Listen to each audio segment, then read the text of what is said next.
Hey guys! 皆さんこんにちは。靴修理ラジアン杉浦です。今回はね、前回の動画レッドウィングのエンジニアブーツ8258の靴修理ソウルカスタム、そしてこちらのキャップ2、こちらの動画の前回のパート1に引き続きパート2をお送りしたいと思います。前回の動画ではこんな感じでスチール2を取り外してエンジニアブーツのウェルトを取り外してつま先の中に入っている鉄芯を取り除いてこちらのキャップ2を縫い付けて吊り込みするっていうところまでお送りしました。まだ見てないっていう方はぜひパート1から見ていただけると今回のパート2がより楽しめるんじゃないかなと思います。今回のパート2なんですけれども、こんな感じにブーツのねベルティングをやっていきたいと思います。ベルトを縫い付けるすくい縫いなんですけれどもね、これまた以前の動画でもご紹介したんですけど、作芯を取り除いてフラットボックスカスタムしてみましょうなんていうことで紹介した動画でもすくい縫いやってますけど、その時にもね紹介したんですけども、糸作りからスタートしています。糸作りはね今回はもう先にしちゃっているんですけど、こんな感じでね太い9本よりの浅い糸をこんな感じに松ヤニをねこんな感じでしごいてってこの動きだとなんか怪しい感じですけど、松ヤニを糸にこすりつけてしっかりと丈夫な糸作りからスタートしているんですよね。今回は先ほども言いましたけど糸はもう作ってあるので、すくい縫い、こちらのブーツですね、こちらのブーツのすくい縫いベルティングをしていくところからスタートしていきたいと思います。それでは作業を進めていきますね。もう途中までね縫い付けてあるんですけれども、もともとね今回のブーツのすくい縫いは全く新しいウェルトじゃなくて既存のウェルトを再利用しているので、もともと縫ってあった穴がねこんな感じで見えますかね。少しと穴が開いているんですよね。なので新しい穴を作るというより元の穴に戻していってあげるっていう感じですね。例えばなんですけど、修理においてのすくい縫いっていうのは、速さっていうのもねもちろん時間はコストですから大事なことなんですけども、正確にきっちり一穴一穴正確に穴に戻して縫ってあげることで、靴へのダメージが最小限に抑えられるので、正確さっていうことも大事な要素ですね。それではすくい縫いをやっていきたいと思います。太い浅い糸にね曲がり針が取り付けられています。これを縫い付けていきます。すくい針という曲がって先端が針の形状になったもの、切りですね、これを穴に通して針の通り道を作ってあげて、こんな感じで針と糸を通していきます。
はい、それでは両方の足のね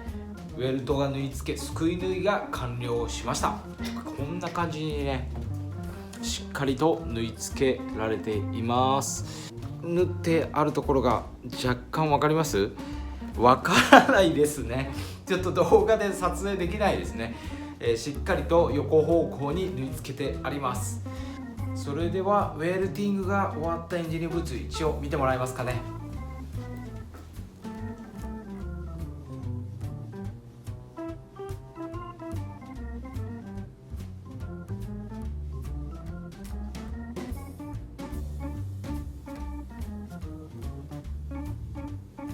はい、それでは次に靴底の取り付け工程入っていきたいと思います。まずシャンクの取り付けですね。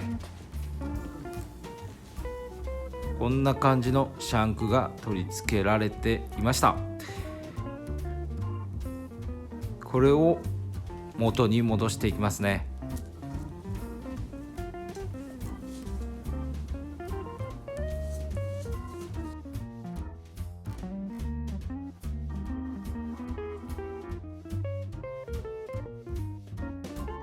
次はこの大きく開いた溝の部分にコルク、練りコルクを敷き詰めていきたいと思います。こんな感じのね、練りコルクを敷き詰めていきたいと思います。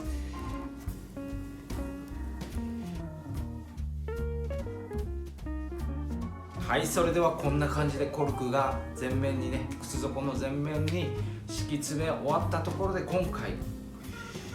このコルクを乾燥させる必要がありますね。乾燥時間、このコルクの乾燥大体どれぐらいかな。 4,5 時間はかかるのかな。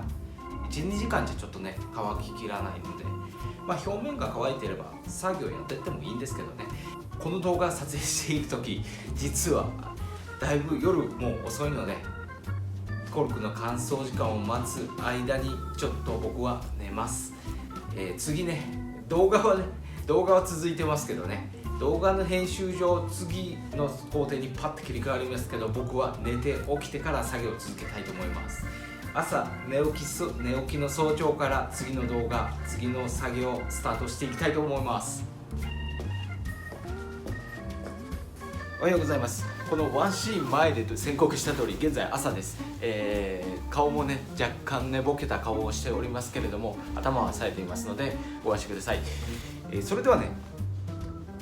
こちらのエンジニアブーツレッドウィング8258ですね。8258、こちらの作業の続きをやっていきたいと思います。寝てる間にこんな感じでコルクがしっかりね乾燥したので、それではこの後ね、こんなエンジニアブーツのかかとのパーツ取り付けて、ニットソールを取り付けて、今回はねビブラム2021というソールを、体型のクッションソールですね、こちらを使って靴底の取り付け作業を進めていきたいと思います。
はい、それでは次の工程に入っていきますね。次は、先ほどミッドソール取り付けました。先ほどね取り付けていたのはレザーのミッドソールなんですけど、今回はさらにプラスでゴムのミッドソールも追加しています。レザーウェルトがあって、レザーミッドソールがあって、ラバーミッドソールがあって、この状態でねこちらの靴底を縫うミシンで縫い上げていきます。その後ね縫い上げてしまったら、あとはアウトソール、今回はビブラム20 2021ですね。2021っていうクッションソールがあるので、そちらを取り付けて完成となります。ではそれではこちらのミシンで縫っていきたいと思います。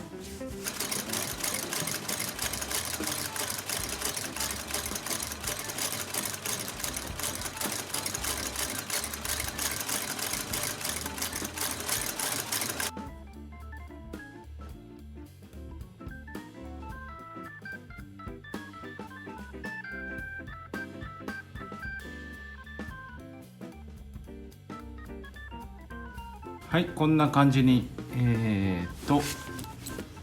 うことができました。はい、それでは先ほど縫い終わったブーツはこちらですね。こんな感じにね、さっきも確認していただいたんですけど、縫いが完了しました。あとはアウトソールをね、今回の取り付けるソールはこんな感じの間違えました。どこ行っちゃった。こんな感じのビブラムソール、ビブラム2021というんですけどね、EVA スポンジ製で、クッション性が高く履き心地が軽量でね、履き心地がいいということで、こんなワークブーツにもねこんな感じで付けられて人気だったりするんですけど、このスタイルがね、うちに来るお客さんだと結構ね、どうかな、エンジニアブーツ履いてる人バイク多いですからね、バイク乗ってる人でこんな感じにしたいっていう人が結構多いかもしれないですね。今回せっかくなので他の靴底いろいろ似たような感じのね、ビブラム100とか他のビブラムソール、ビブラム700とか430とか、この動画のこのチャンネルでもね、いろいろエンジニアブーツをカスタムしている様子を紹介していると思うんですけど、それとは別に一体型のね、こういうクッション系ソールで形いろいろあるので、実際取り付けまではできないんですけど、どんな感じのイメージになるかちょっとご紹介できればなと思って今から紹介しますね。まず最初に紹介するのはこちらですね。先ほど紹介した2021と似たような感じですよね。ほぼほぼね似たような感じなんですけど、色味が若干こっちの方が濃いですね。濃くて溝の具合とかどうですか。溝の具合はだいたい一緒ですね。何が一番違うのかっていうとですね、これ横から見てもらうと分かるんですけど、分かります？ここがね、ここのくぼみがあるんですよね。ちょっとヒール、ここのソールの部分とヒールの部分を、くっきりと厚みがボコンと盛り上がってますよね。こっちはなだらかに厚みがつま先からヒールにかけて徐々に厚くなっているんですけど、こっちはガクッと一気に上がってますね。あとつま先の厚みもね、2060ソールの方が薄いですね。なので取り付けた時に2060、似たような感じの見た目なんですけど、若干ねつま先あたりもシャープに見えるし、こんな感じの見た目になります。素材的には同じものを使っているので、履き心地はね大してそんな変わりないかなというところなんですけど、よりシャープな見た目で一体型でクッションソールでっていうことならば2060おすすめです。スニーカーカスタム、当店で紹介しているスニーカーカスタムなんかでよく使っているこの切り込みが入ったね一体型の曲がりがいいのが特徴ですね。これも EVA クッションソールなので軽くてクッション性バッチリです。見た感じがねこんな感じになりますと、あと次、先ほど紹介したごめんなさい2021もこれベージュもあるんですけど、こんな感じのね、これ黒じゃなくて焦げ茶ですね。焦げ茶と黒があります。2060ソールもありますね。焦げ茶と黒、こっちの方がね足元暗い色の方が引き締まって見えますよね。ここに今白いミッドソール入ってるので、ちょっとねよりカジュアルっぽい感じにはなっていますけど、ミッドソールも黒とか茶色とかでね全部統一してあげればより引き締まった足元になるかと思います。最後に紹介するのはこちらですね。ビブラムの1010、あと似たような感じで4014なんていうのもありますね。こんな感じのこちらの白いソールですね。これもねこんな感じの見た目で、サイドから見た時全部一緒に見えますけどね、一体型のクッションソールは、真っ白っていうよりちょっとクリーム色な感じですね。そんな感じで軽くパパッと紹介させていただきました。実際ねやっぱ取り付けてみないとイメージ湧かないんですけど、少しでも参考になればなと思って紹介しました。それでは今からこのビブラム2021ですね、このベージュ色のソールを取り付けていきたいと思います。まずは接着剤を塗っていきたいと思いますね。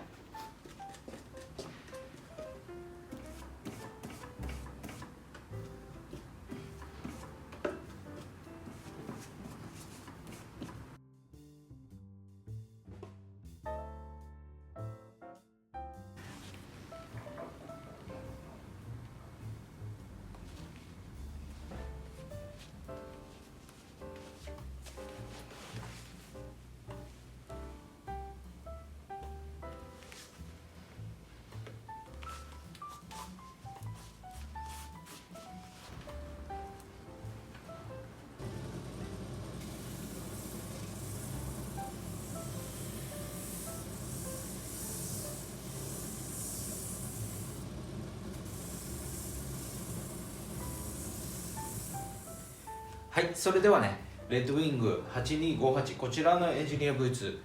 すべての工程が終了しました。こちらのつま先のキャップ2取り付けに始まり、靴底、ソールの交換ですね。こちらすべて工程が完了したので、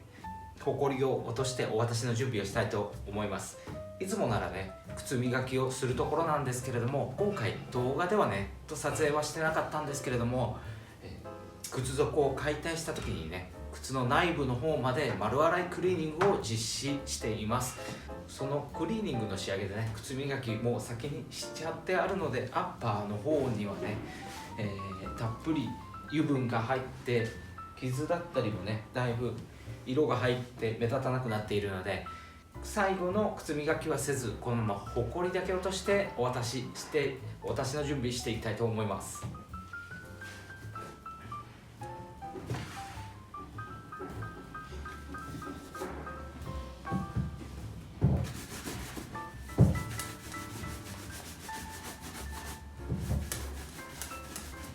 はい、それでは実際このレッドウィング8258のエンジニアブーツどんな風に仕上がったか動画でご確認ください。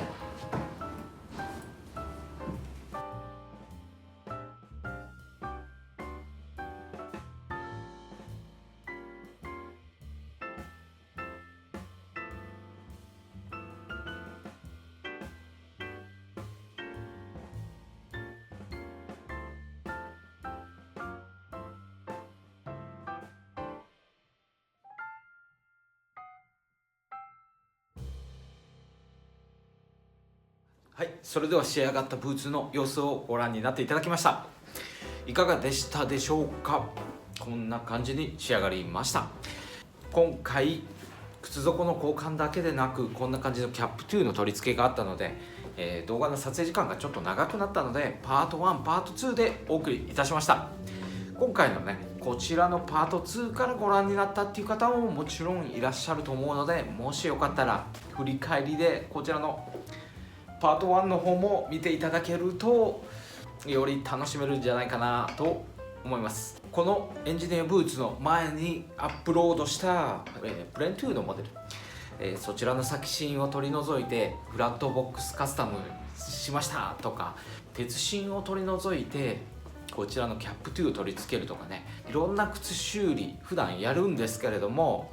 特にうちはワークブーツの修理なんかが多いんですけど、言ってもそこまでね、ほとんど大体靴底の交換が多くて、アッパーの方までこうやって手を入れるっていうのは費用面っていう面でもね、トータルコストが大きくなってしまうし、そこまではやらないけどっていう感じので見ていただいた方も、そこまではねお金出してなかなかそこまでは面白いけどそこまでお金はっていう方もいらっしゃると思うんですけど、こんな動画を通じてね、そんなこともできるんだなんて知っていただければね、今回動画をね撮影した甲斐があったのかなと思います。こちらのカスタム、気になる履き心地はどうでしょうか。このカスタムをしたお客様の評判を聞くとおおむね、良好ですね。